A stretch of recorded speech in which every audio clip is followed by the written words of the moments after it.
ಸಖತ್ ಖಾರ ಬಣ್ಣ ಮತ್ತು ರುಚಿ Aachi chilli powder. DCM DK Shivakumar ಹಾಗೂ ಬಿಜೆಪಿ ರಾಜ್ಯಾಧ್ಯಕ್ಷ ಬಿವೈ ವಿಜೇಂದ್ರ ನಡುವೆ ಟಾಕ್ ವಾರ್ ತಾರಕಕ್ಕೇರಿದೆ. ಸರ್ಕಾರದ ಖಜಾನೆ ಖಾಲಿ ಅನ್ನುವಂಥ ಸ್ಟೇಟ್ಮೆಂಟ್ ವಿಜೇಂದ್ರ ಅವರದು. ಈ ಹೇಳಿಕೆಗೆ ಕಲೆಕ್ಷನ್ ಕಿಂಗ್ ಅಂತ ಡಿಸಿಎಂ ಡಿಕೆ ಶಿವಕುಮಾರ್ ಕುಟುಕಿದ್ದಾರೆ. ಹಾಗಾದ್ರೆ ಏನೆಲ್ಲ ನಡೀತು ಅದರ ಒಂದು ವರದಿ ನಿಮ್ಮ ಮುಂದೆ.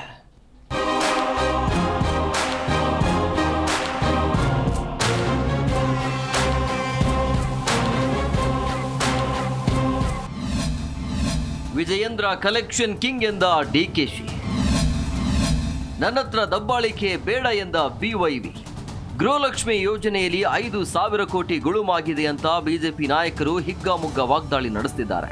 ಅಭಿವೃದ್ಧಿ ಕೆಲಸಗಳಿಗೂ ದುಡ್ಡಿಲ್ಲ, ಅನುದಾನಗಳು ಸಿಗ್ತಿಲ್ಲ, ಸರ್ಕಾರದ ಬೊಕ್ಕಸ ಖಾಲಿಯಾಗಿದೆ ಅಂತ ವಿಜಯೇಂದ್ರ ವಾಗ್ದಾಳಿ ನಡೆಸಿದ್ರು. ಯಾರಿಗೋ ದಬ್ಬಾಳಿಕೆ ಮಾಡಿದಂತೆ ನನಗೆ ಮಾಡೋದಕ್ಕೆ ಬರಬೇಡಿ, ನನ್ನ ಬಗ್ಗೆ ಮಾತನಾಡುವಾಗ ನಾಲಿಗೆ ಬಿಗಿ ಹಿಡಿದು ಮಾತನಾಡಲಿ ಅಂತ ಎಚ್ಚರಿಕೆ ನೀಡಿದ್ರು. ವಿಜಯೇಂದ್ರ ಆರೋಪಕ್ಕೆ ಡಿಸಿಎಂ ಡಿಕೆ ಶಿವಕುಮಾರ್ ಕೆರಳಿ ಕೆಂಡವಾಗಿದ್ದಾರೆ. ಕಲೆಕ್ಷನ್ ಕಿಂಗ್ ಅಂದ್ರೆ ಬಿವೈ ವಿಜಯೇಂದ್ರ, ಅವರ ಕಲೆಕ್ಷನ್ ಟ್ರಾನ್ಸ್ಫರ್ ಬಿಚ್ಚಿಡಬೇಕಾ, ಅವರ ಅಪ್ಪನ ಹೆಸರು ಕೆಡಿಸಿದ್ದೇ ವಿಜಯೇಂದ್ರ ಅಂತ ಡಿಕೆಶಿ ವಾಗ್ದಾಳಿ ನಡೆಸಿದ್ರು. ಇವತ್ತು ಭ್ರಷ್ಟಾಚಾರದ ಬಗ್ಗೆ ಮಾತನಾಡ್ತಾರೆ. ಡಿ ಕೆ ಶಿವಕುಮಾರ್ ಅವ್ರಿಗೆ ನಾನು ಒಂದು ಕಿವಿ ಮಾತನ್ನು ಹೇಳ್ತೇನೆ, ಬಹುಶಃ ನಿಮ್ಮ ಬಾಯಲ್ಲಿ ಭ್ರಷ್ಟಾಚಾರದ ಬಗ್ಗೆ ಮಾತನಾಡದೇ ಇದ್ರೆ ಒಳ್ಳೆಯದು.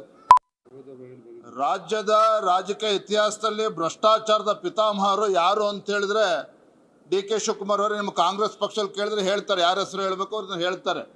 ಹಾಗಾಗಿ ನಿಮ್ಮ ಬಾಯಲ್ಲಿ ಭ್ರಷ್ಟಾಚಾರದ ಬಗ್ಗೆ ಮಾತನಾಡದೇ ಇದ್ರೆ ಒಳ್ಳೆಯದು. ಯಾವ ಪುರುಷಾರ್ಥಕ್ಕೆ ಮಾತನಾಡ್ತಾ ಇದ್ದೀರಿ? ಇವತ್ತು ಖಜಾನೆ ಖಾಲಿ ಅಂತ ಹೇಳಿದ್ರೆ ಪಾಪ ಮುಖ್ಯಮಂತ್ರಿಗಳಿಗೆ ಉಪಮುಖ್ಯಮಂತ್ರಿಗಳಿಗೆ ಸಿಟ್ಟು ಬರ್ತದೆ. ಯಾವನಿಗೋ ದಬ್ಬಾಳಿಕೆ ಮಾಡ್ದಂಗೆ ಬೆದರಿಕೆ ಹಾಕ್ದಂಗೆ ನನಗೆ ಹಾಕೋದು ಬರ್ತೀವಿ. ನಾನೊಬ್ಬ ಜನಪ್ರತಿನಿಧಿ ಇದ್ದೇನೆ, ಒಂದು ರಾಷ್ಟ್ರೀಯ ಪಕ್ಷದ ರಾಜ್ಯದ ಅಧ್ಯಕ್ಷನೂ ಕೂಡ ಇದ್ದೇನೆ. ಯಡಿಯೂರಪ್ಪನವ್ರ ಮೇಲೆ ಯಾವ ರೀತಿ ರಾಜಕೀಯ ಷಡ್ಯಂತ್ರ ನಡೀತು, ಯಾವ ರೀತಿ ಯಡಿಯೂರಪ್ಪನವರ ಮುಖ್ಯಮಂತ್ರಿ ಸ್ಥಾನದಿಂದ ಇಳಿಸಿದ್ರೆ ತಮ್ಮ ರಾಜಕೀಯ ಬೆಳೆ ಬೆಳೀತದೆ ಅಂತೇಳಿ ಯಾವ ರೀತಿ ಷಡ್ಯಂತ್ರ ಮಾಡಿದ್ದಾರೆ ಬರೋ ದಿನಗಳನ್ನು ತಿಳಿಸ್ತೇನೆ.